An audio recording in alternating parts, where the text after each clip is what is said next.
முதல்ல இந்த படம் வெற்றி எடுக்கிறதுக்கு என்னுடைய வாழ்த்துக்கள். அதே மாதிரி இந்த படம் சம்மந்தப்பட்டவங்க அனைவருக்கும் என்னுடைய வாழ்த்துக்கள்.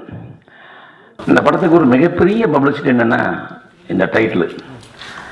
நீங்கள் வந்து செவுத்தில் போஸ்ட் ஒட்டலனாலும் பரவாயில்ல, வீட்டுக்கு வீடு ஒவ்வொரு வீட்லேயும் போட்டு தொங்கும், நாய்கள் ஜாக்கிரதை நாய்கள் ஜாக்கிரதை. அதனால் இந்த படம் வெளியே வந்தோடனே அந்த வீட்டில் இருக்கிறவங்க எல்லாருமே பார்க்கணுன்னு ஆசைப்படுவாங்க. நாய்கள் ஜாக்கிரதைங்கிறது ஒரு கதை இருக்குது. வாலிசார் வீட்டுக்கு வந்து பி வாசார் போகும்போது ரொம்ப பயந்துட்டு இருந்தார். ஏன் பயப்படுறீங்க? ஏன்னா நாய்கள் ஜாக்கிரதைன்னு போர்டு மாற்றிட்டுருங்க, குட்டி நாய் நீங்கள் மிதிச்சிடக்கூடாது, அதனால தான் நாய்கள் ஜாக்கிரதை நான் போர்டு போட்டுருக்கேன் அப்படின்னு அவர் சொன்னாருன்னு எனக்கு வாசார் சொன்னார். உண்மையிலே நாய்க்கு எனக்கு ஒரு லிங்க் உண்டு. ஒரு 7-8 வயசுலேயே நாய் கடியம்பாங்களே, இது எப்படி இருக்குன்னு எனக்கு ஒரு ஆசை. நானே வீம்புக்குன்னு ஒரு வாழை மிதித்து ஒரு நாய்கிட்ட கடி வாங்கினவன். மருந்து ஊசிலாம் போடல. ஒரு பெரியவர் வந்து நல்லா புகழையை மென்னி கொடுத்து அதை கட்டினாங்க, சரியாக போச்சு. 17-18 வருஷத்துக்கு முன்னால் நானும் சத்யராஜ் சாரும் ஒரு நாயை வச்சு ஒரு காமெடி பண்ணோம். ஒரு படத்தில் நாயை நான் வாக்கிங்காக கூப்பிட்டு வருவேன். சத்யராஜ் சார் கேட்பார், என்னதுன்னாரு. நம்ம நாய் சார், நம்ம என்ன சொல்கிறோம் அப்படியே கேட்கும். அப்படியா? ஆமாம் சார், நம்ம பெரிய அறிவாளி. நீயா? எங்கே நாய் என்ன சொல்லும்? வணக்கம் போடு சாருக்கு, வணக்கம் போடு. ஆமாம் வணக்கம் போடுது. உட்காரு, உட்காந்துருச்சு. ஏந்திரிச்சு பார்த்தியா சார், நான் சொன்னதெல்லாம் நாய் கேட்குது பார்த்தீங்களா, அந்த அளவுக்கு வளர்த்திருக்கேன். உடனே தலைவர் கேட்பாரு, நீ சொல்கிறதெல்லாம் நாய்க்கு புரிஞ்சுது, நாய் என்ன சொல்கிறது உனக்கு புரியுதா? ஐயோ, அப்புறம் எப்படி நீ 6 அறிவு 5 அறிவுன்ற அப்படிங்கிற அப்போவே ஒரு கான்செப்டை வந்து நானும் தலைவர் பண்ணியிருக்கோம். அதுக்கப்புறம் அவர் ப்ரொடியூசர் சிபி ஹீரோ, அந்த படத்துலையும் நாயை வச்சுட்டு ஒரு கான்செப்ட் பண்ணியிருக்கோம். 6 சீன் 7 சீன்லாம் கிடையாது, 2 சீன் தான். ஆனால் படத்தில் வந்து உண்மையிலேயே பாராட்டக்கூடிய காட்சிகள். எல்லாரும் பார்த்தவங்க எல்லாருமே சந்தோஷப்பட்டாங்க. அந்த வாய்ப்பை எனக்கு கொடுத்த இயக்குனருக்கும் சரி, சிவி சாருக்கும் சரி, நடித்து முடிச்சதுக்கப்புறம் தலைவர் எனக்கு ஃபோன் பண்ணி நன்றி சொன்னார். அவர் ஒரு நடிகராக இருந்தாலும், நான் வணங்கும் எம்ஜிஆர் பக்தராக இருந்தாலும், ஒரு தயாரிப்பாளராக இருந்தாலும், மயில்சாமி வைஜாக்லேருந்து ஃபோன் பண்ணுறாரு, என் படத்தில் நடிச்சிருக்கேன், ஐ வெரி ஹாப்பி அப்படின்னு.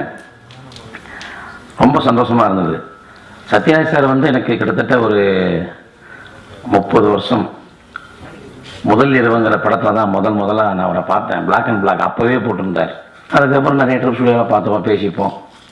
எப்போ போனாலும் கேட்குற முதல் வார்த்தை சாப்பிட்டியா. அவர் சுண்டல் சாப்பிட்டு தான் கூட சாப்பிட்டியான்னு கேட்பார்.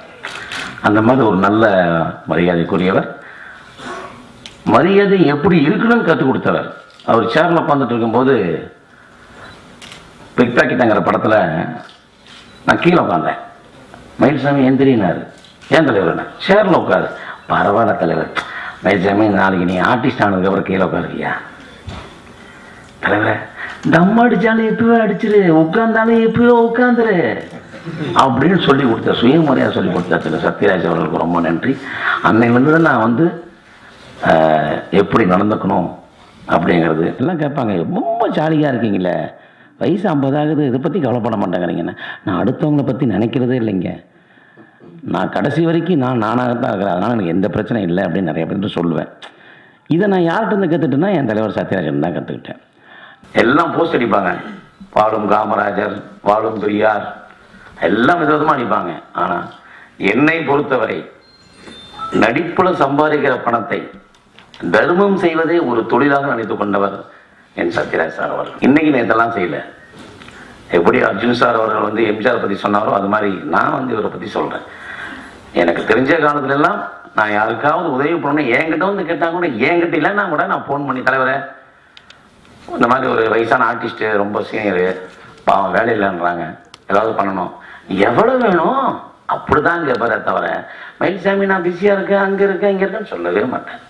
அவர் இல்லைன்னாலும் என்னை தேடி வரும். சத்யராஜ் சார்கிட்ட மிகப்பெரிய விஷயமே அதை நான் கற்றுக்கிட்டது தான். இன்றைக்கி நான் செய்கிற தர்மம் கூட எனக்கு எம்ஜிஆர் அவர்கள் சொல்லிக் கொடுத்த மாதிரி சத்யராஜ் அவர்கள் எனக்கு நல்லா சொல்லிக் கொடுத்துருக்கார். அது மாதிரி தர்மம் பண்ணவங்க என்றைக்குமே வந்து சொடிஞ்சு போக மாட்டாங்க. அவங்களுடைய வாங்கின பேர் கடைசி வரைக்கும் காப்பாற்றிப்பாங்க. எனவே இந்த படம் நல்ல முறையாக அந்த சமுதாயத்தில் பேர் வாங்குறதுக்கும் நினைத்ததை நிறைவேற்றுறதுக்கும் என்னுடைய வாழ்த்துக்கள். தேங்க்ஸ்.